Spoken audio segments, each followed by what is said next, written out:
Información, organización. Ya hemos encontrado la noción de información en la cibernética. Podríamos también haberla encontrado en la teoría de sistemas, pero es necesario que consideremos a la información no como un ingrediente, sino como una teoría que llama a un análisis preliminar autónomo. La información es una noción nuclear pero problemática. De allí toda su ambigüedad. No podemos decir casi nada acerca de ella, pero tampoco podemos prescindir de ella. La información surgió con Hartley y sobre todo con Shannon y Weaver. En su aspecto, por una parte, comunicacional, se trataba de la transmisión de mensajes y se ha encontrado integrada en una teoría de la comunicación.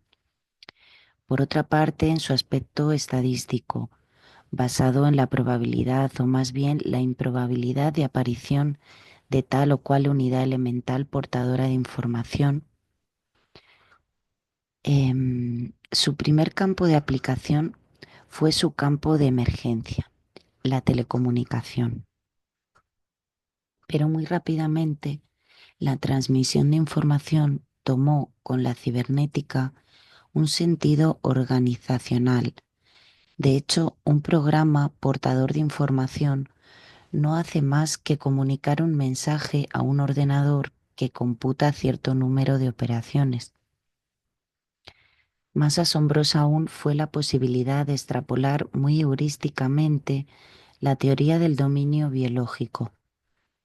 Desde que se estableció que la autorreproducción de la célula o del organismo podía ser concebida a partir de una duplicación de un material genético ADN, desde que se concibió que el ADN constituía una suerte de doble hélice cuyos escalones estaban formados por cuasisignos químicos, cuyo conjunto podía constituir un cuasimensaje hereditario, la reproducción podía entonces ser concebida como la copia de un mensaje, es decir, una emisión-recepción incorporable al cuadro de la teoría de comunicación. Uno podía asimilar cada uno de los elementos químicos a unidades discretas desprovistas de sentido, como los fonemas o las letras del alfabeto, combinándose en unidades complejas dotadas de sentido, como las palabras. Más aún, la mutación genética fue asimilada a un ruido perturbador de la emisión del mensaje y provocador de un error, al menos con respecto al lenguaje originario, en la constitución del nuevo mensaje. El mismo esquema informacional podía ser aplicado al funcionamiento mismo de la célula, donde el ADN constituye una suerte de programa que orienta y gobierna las actividades metabólicas. De ese modo, la célula podía ser cibernetizada, y el elemento clave de esa explicación cibernética se encontraba en la información.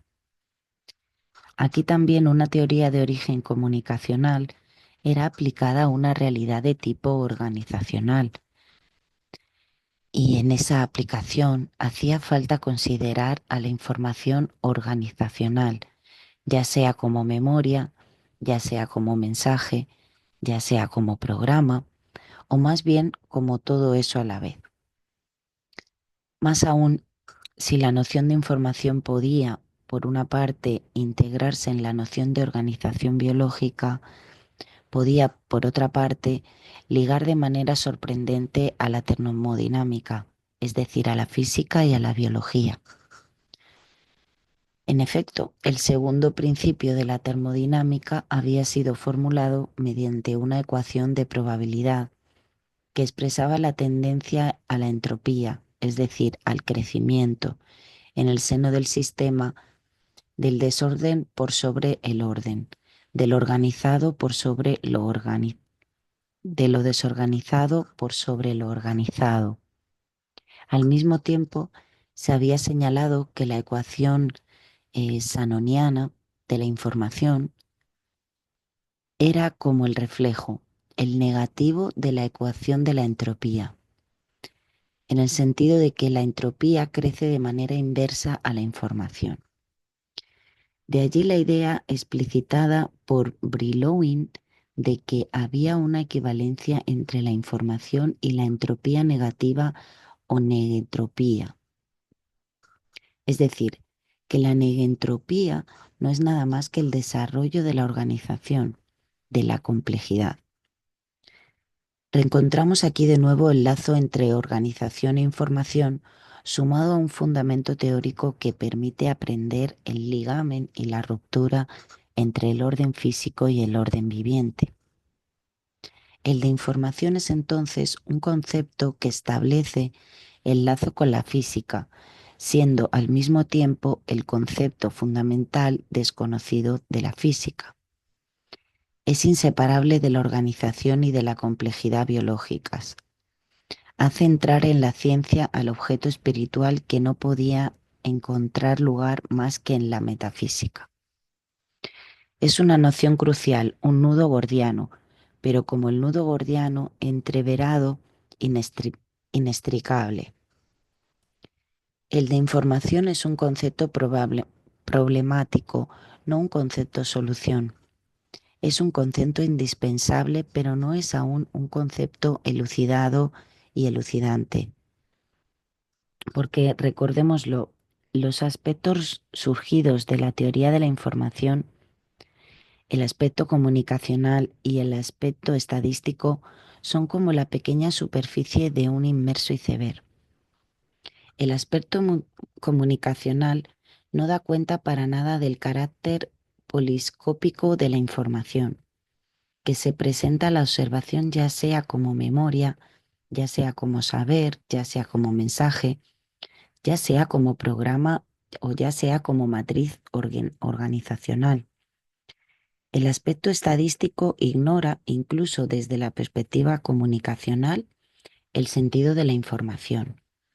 No aprende más que el carácter probabilístico, improbabilístico, no la estructura de los mensajes y, por supuesto, ignora todo el aspecto organizacional. Finalmente, la teoría sanoniana se ocupa del nivel de la entropía, de la degradación de la información. Se sitúa en el marco de esta degradación fatal y lo que ha permitido es conocer los medios que pudieran retardar el efecto fatal del ruido. Es decir, que la teoría actual no es capaz de comprender ni el nacimiento ni el crecimiento de la información.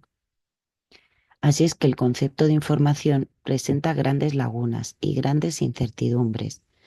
Esta es una razón no para rechazarlo, sino para profundizarlo.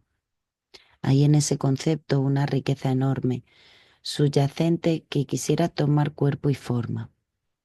Esa riqueza está evidentemente en las antípodas de la ideología informacional, que reifica la información, la sustancializa, hace de ella una entidad de la misma naturaleza que la materia y la energía, y hace en suma regresar al concepto hacia las funciones que tenía por objetivo superar.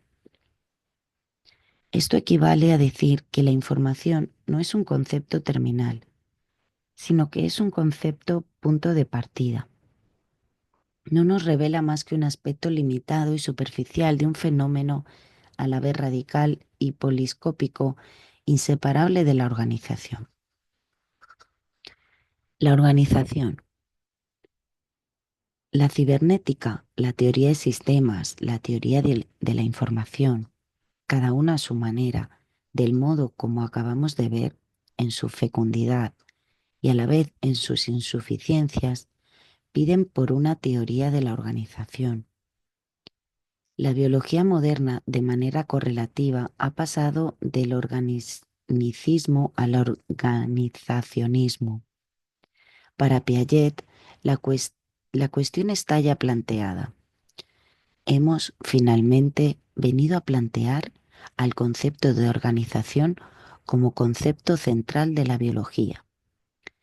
Pero Francois Jacob entiende que la teoría general de las organizaciones no está aún elaborada, sino por edificarse. La organización, noción decisiva apenas entrevista, no es aún si se me permite decirlo, un concepto organizado. Esta noción puede elaborarse a partir de una complejización y de una concretización del sistemismo y aparecer todavía como un desarrollo aún no logrado de la teoría de sistemas. Puede también decantarse a partir del organicismo, a condición de que haya una limpieza y una modelización que hagan aparecer la organización en el organismo. Importa señalar desde ahora la diferencia de nivel entre el organizacionismo al que creemos necesario y el organicismo tradicional. El organicismo es un concepto sincrético, histórico, confuso, romántico. Parte del organismo concebido como totalidad, armoniosamente organizada, si bien lleva a sí mismo al antagonismo y a la muerte, partiendo del organismo, el organicismo hace de él el modelo ya sea de macrocosmos, concepción organicista del universo, ya sea de la sociedad humana. Así es que toda una corriente sociológica en el siglo último quiso ver en la sociedad una analogía en lo organismo animal, investigando minuciosamente las equivalencias entre vida biológica y vida social, pero el organizacionismo no se esfuerza por revelar las analogías fenoménicas, sino por encontrar los principios de organización comunes, los principios de evolución de esos principios, los caracteres de subdiversificación. De allí es más, y sólo a partir de allí, las analogías fenoménicas pueden eventualmente encontrar algún sentido. Pero por más opuestos que sean, organizacionismo y organicismo tienen algún fundamento común. La nueva conciencia cibernética no reniega de la analogía, que el organicismo se funde sobre la analogía no implícita, que ésta deba generarnos rechazo. Es más bien porque había analogías planas y triviales, porque no había fundamento teórico para esas analogías que el organicismo debe ser criticado. Como dice Judith Salinger en su notable trabajo sobre el organicismo, las equivalencias minuciosas entre la vida biológica y la vida social, tal como las diseñas Scheffler, Lilienfeld, Worms y aún Spencer, sus aproximaciones término a término no son el soporte de la analogía, sino su espuma. Pero ese soporte es, venimos de decirlo, una concepción a la vez confusa y rica de la totalidad orgánica. Acabamos de denunciar el romanticismo de esta concepción. Ahora conviene que nos corrijamos. El organicismo romántico, como aquel del Renacimiento, como aquel del pensamiento chino, Needham, 1973, ha pensado siempre que el organismo obedece a una organización compleja y rica, y que no puede ser reducida a leyes lineales, a principios simples, a ideas claras y distintas, a una visión mecanicista.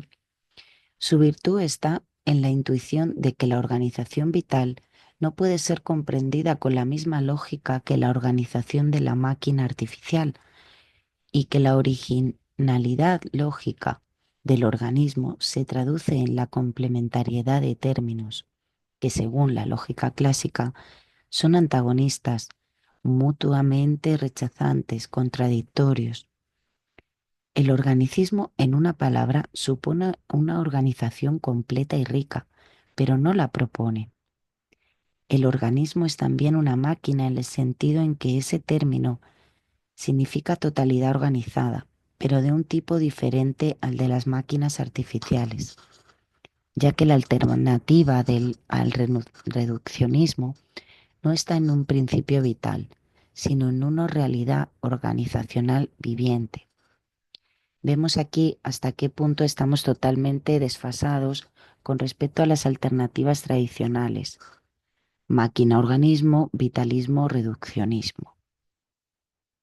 Pero si uno decide complementar la noción de organización con la de organismo, si la primera no es estrictamente reduccionista, analítica, mecanística, si la segunda no es solamente totalidad portadora de un misterio vital inexpresable, nos podemos entonces aproximar un poco más al problema de lo viviente, porque es justamente con la vida que la noción de organización toma un espesor organísmico, se vuelve un misterio romántico. Es allí donde aparecen los rasgos fundamentales inexistentes en las máquinas artificiales, una relación nueva con respecto a la entropía, es decir, una aptitud que no sería más que temporaria para crear negentropía a partir de la entropía misma, una lógica mucho más compleja y sin duda diferente de aquella que toda máquina artificial. Finalmente, ligado indisolublemente a los dos rasgos que acabamos de enunciar, está el fenómeno de autoorganización. La autoorganización. La organización viviente, es decir, la autoorganización, está más allá de las posibilidades actuales de apresión de la cibernética, la teoría de sistemas, de la teoría de la información, por supuesto del estructuralismo y aún del concepto mismo de organización, tal como aparece en su desarrollo más avanzado, en Piaget, donde permanece ciego a su pequeño prefijo recursivo, auto, cuya importancia, tanto fenoménica como epistemológica, se nos revelará como capital. Es en otra parte que el problema de la autoorganización emerge, por una parte a partir de la teoría de los autómatas autorreproductores y por otra parte a partir de una tentativa de teoría metacibernética.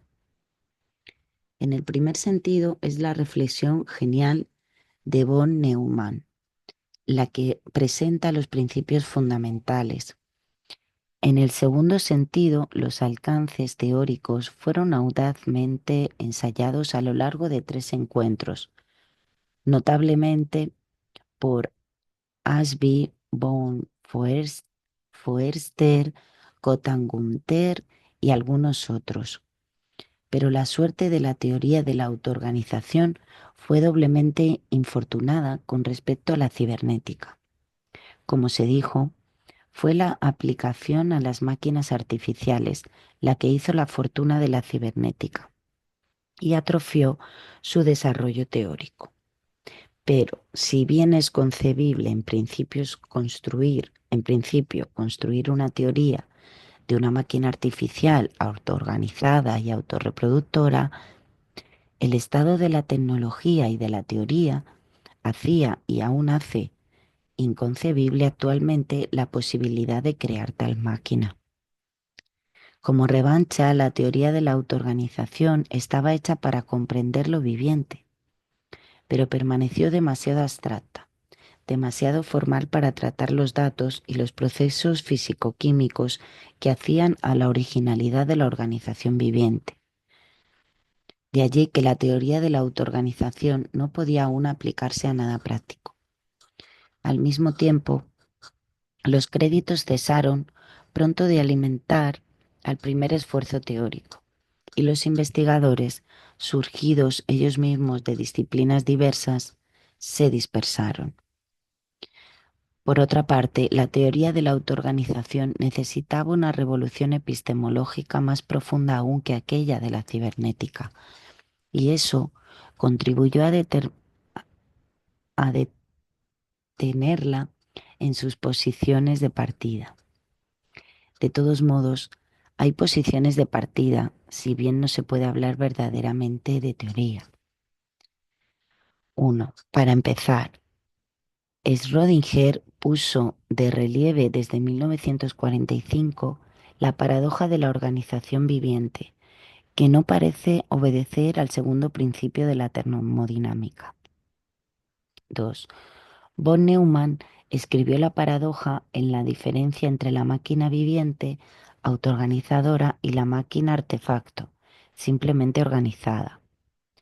En efecto, la máquina artefacto está constituida por elementos extremadamente fiables.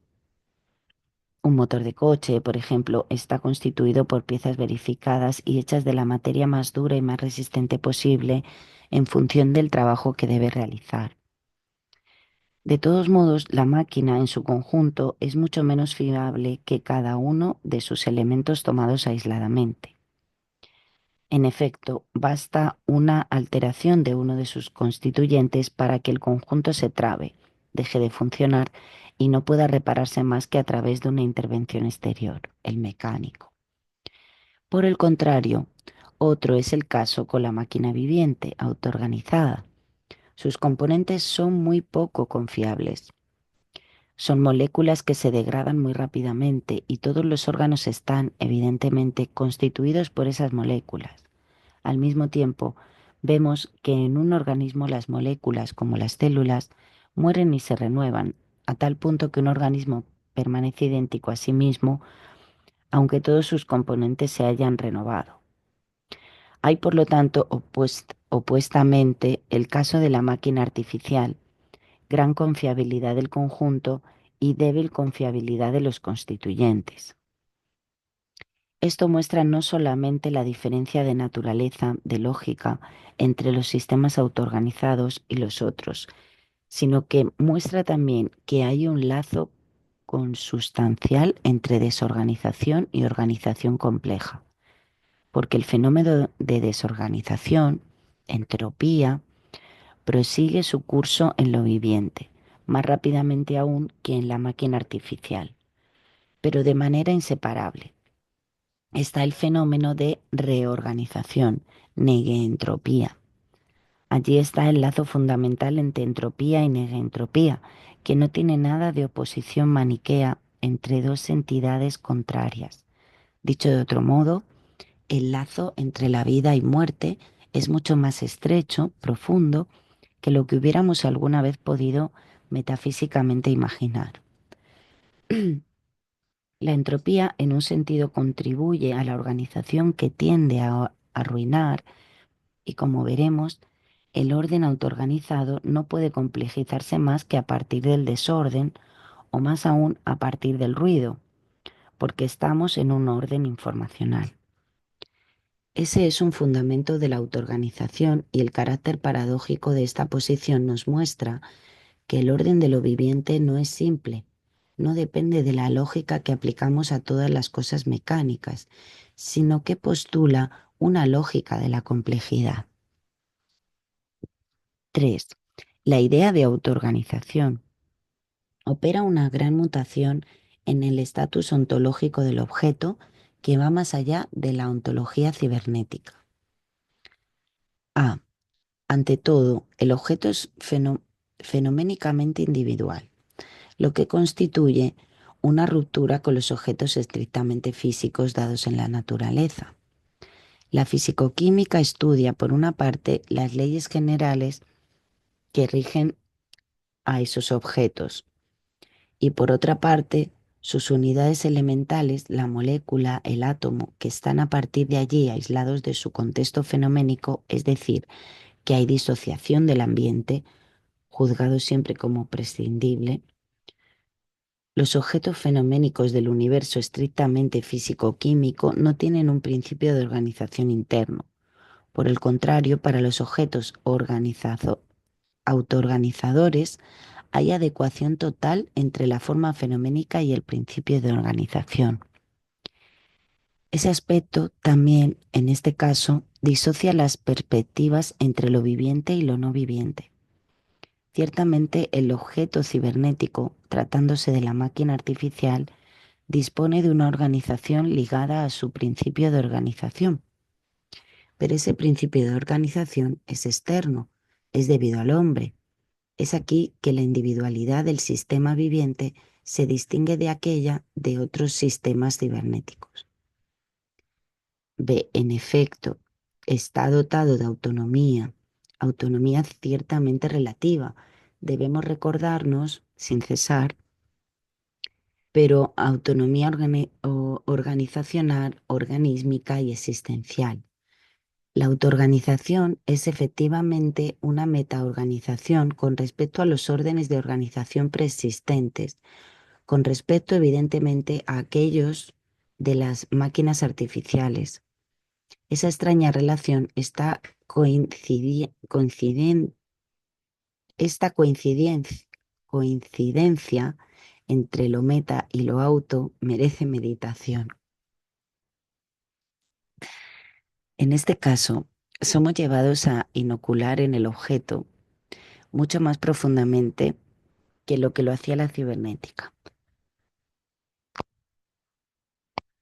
Algunos de los privilegios que hasta ahora eran del sujeto, lo que nos permite al mismo tiempo entrever cómo la subjetividad humana puede encontrar sus fuentes, sus raíces en el así llamado mundo objetivo. Pero al mismo tiempo que el sistema autoorganizador se desprende del ambiente y se distingue de él, y de allí su autonomía y su individualidad. Se liga tanto más a ese ambiente al incrementar la apertura y el intercambio que acompañan a todo progreso de la complejidad. Es autoecoorganizador, mientras que el sistema cerrado no tiene nada de individualidad ni de intercambio que acompañan a todo proceso de la complejidad. Es autoecoorganizador. Mientras que el sistema cerrado no tiene nada de individualidad ni de intercambios con el exterior y establece relaciones muy pobres con el ambiente. El sistema autoecoorganizador tiene su individualidad misma ligada a las relaciones muy ricas, aunque dependientes con el ambiente. Si bien más autónomo, está menos aislado. Necesita alimentos, materia orgánica, energía, pero también información, orden. El ambiente está de pronto dentro de él y, como veremos, juega un rol coorganizador. El sistema autoecoorganizador no puede entonces bastarse a sí mismo, no puede ser totalmente lógico más que introduciendo en sí mismo al ambiente ajeno, no puede complementarse, cerrarse, bastarse a sí mismo. La complejidad. La idea de complejidad estaba mucho más diseminada en el vocabulario común que en el científico. Llevaba siempre una connotación de advertencia al entendimiento, una puesta en guardia contra la clarificación, la simplificación, la reducción demasiado rápida. De hecho, la complejidad tenía también delimitado su terreno, pero sin la palabra misma. En la filosofía, en un sentido, la dialéctica y en el terreno lógico, la dialéctica hegeliana eran su dominio, porque esa dialéctica introducía la contradicción y la transformación en el corazón de la identidad. En ciencia, sin embargo, la complejidad había surgido sin decir aún su nombre. En el siglo XX, en la microfísica y en la macrofísica. La microfísica habría una relación compleja entre el observador y lo observado, pero también una noción más que compleja, sorprendente, de la partícula elemental que se presenta al observador, ya sea como onda, ya sea como corpúsculo.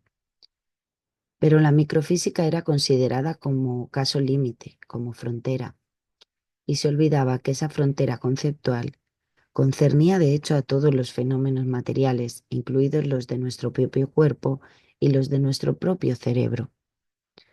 La macrofísica, a su vez, hacía depender a la observación del lugar del observador y complejizaba las relaciones entre tiempo y espacio concebidas, hasta entonces, como esencias trascendentes e independientes.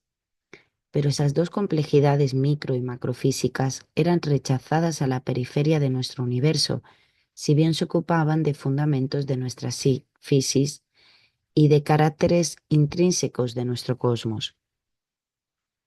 Entre ambas, en el dominio físico, biológico, humano, la ciencia reducía la complejidad fenoménica a un orden simple y a unidades elementales. Esa simplificación, repitámoslo, había nutrido al impulso de la ciencia occidental desde el siglo XVII hasta finales del siglo XIX. En el siglo XIX y a comienzos del XX, la estadística permitió tratar la interacción, la interferencia. Se trató de refinar, de trabajar variancia y covariancia, pero siempre de un modo insuficiente y siempre dentro de la misma óptica reduccionista que ignora la realidad del sistema abstracto de donde surgen los elementos a considerar. Es con Wiener y Ashby, los fundadores de la cibernética, que la complejidad entra verdaderamente en escena en la ciencia. Es con von Neumann que por primera vez el carácter fundamental del concepto de complejidad aparece enlazado en los fenómenos de autoorganización. ¿Qué es la complejidad? A primera vista es un fenómeno cuantitativo, una cantidad extrema de interacciones e interferencias entre un número muy grande de unidades.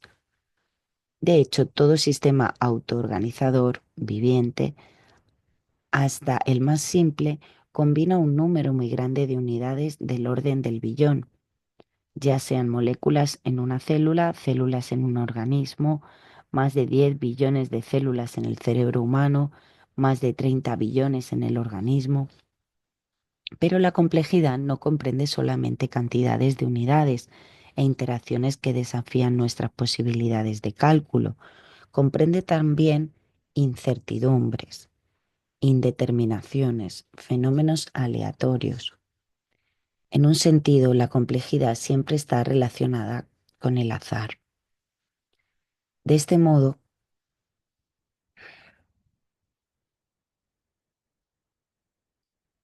la complejidad coincide con un aspecto de incertidumbre, ya sea en los límites de nuestro entendimiento, ya sea inscrita en los fenómenos, pero la complejidad no se reduce a la incertidumbre. Es la incertidumbre en el seno de los sistemas ricamente organizados. Tiene que ver con los sistemas semi-aleatorios, cuyo orden es inseparable de los azares que incluyen.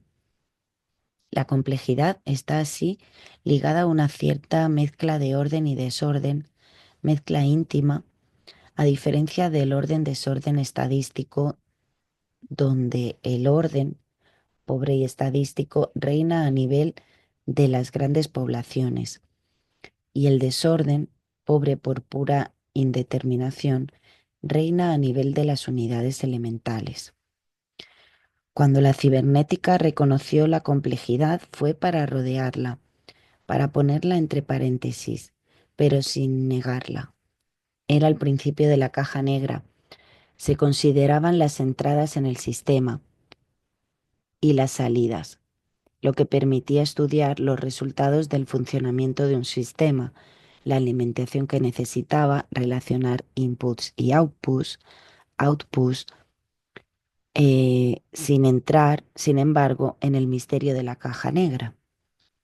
Pero el problema teórico de la complejidad es el de la posibilidad de entrar en las cajas negras, es el de considerar la complejidad organizacional y la complejidad lógica. En este caso, la dificultad no está solamente en la renovación de la concepción del objeto, sino que está en revertir las perspectivas epistemológicas del sujeto. Es decir, el observador científico, lo propiamente científico, era, hasta el presente, eliminar la imprecisión, la ambigüedad, la contradicción. Pero hace falta aceptar una cierta imprecisión y una imprecisión cierta, no solamente en los fenómenos, sino también en los conceptos. Y uno de los grandes progresos de las matemáticas de hoy es el de considerar los fuzzy sets, los conjuntos imprecisos. Una de las conquistas preliminares en el estudio del cerebro humano es la de comprender que una de sus superioridades sobre la computadora es la de poder trabajar con lo insuficiente y lo impreciso. Hace falta, de ahora en más, aceptar una cierta ambigüedad y una ambigüedad cierta en la relación sujeto-objeto, orden-desorden, auto-hetero-organización. Hay que reconocer fenómenos inexplicables como la libertad o la creatividad, inexplicables fuera del cuadro complejo que permite su aparición. Von Neumann ha mostrado el acceso lógico a la complejidad. Trataremos de recorrerlo, pero no somos los dueños de las llaves del reino, y es allí donde nuestro viaje permanecerá inacabado. Vamos a entrever esa lógica a partir de ciertas características exteriores. Vamos a definir algunos de sus rasgos ignorados, pero no llegaremos a la elaboración de una nueva lógica sin saber si ésta está fuera de nuestro alcance provisionariamente o para siempre. Pero de lo que sí estamos persuadidos es de que si bien nuestro aparato lógico-matemático actual se adapta a ciertos aspectos de la realidad fenoménica, no se adapta a los aspectos verdaderamente complejos. Esto significa que debe desarrollarse y superarse en dirección a la complejidad. Es allí donde, a pesar de su sentido profundo de la lógica de la organización biológica, Piaget se detiene a orillas del Rubicón y no busca más que acomodar la organización viviente, reducida esencialmente a la regulación, a la formalización lógico-matemática ya constituida. Nuestra única ambición será la de pasar el Rubicón y aventurarnos en las nuevas tierras de la complejidad. Trataremos de ir no de lo simple a lo complejo, sino de la complejidad hacia aún más complejidad. Lo simple, repitámoslo, no es más que un momento, un aspecto entre muchas complejidades. Trataremos de considerar las líneas, las tendencias de la complejización creciente, lo que nos permitirá muy groseramente determinar los modelos de baja complejidad, mediana complejidad, alta complejidad, en función de desarrollos de la autoorganización, autonomía, individualidad, riquezas de relación con el ambiente, aptitudes para el aprendizaje, inventiva, creatividad, etc. Pero finalmente llegaremos a considerar, a partir del cerebro humano, los fenómenos verdaderamente sorprendentes de muy alta complejidad y a proponer una noción nueva y capital para considerar el problema humano a la hipercomplejidad.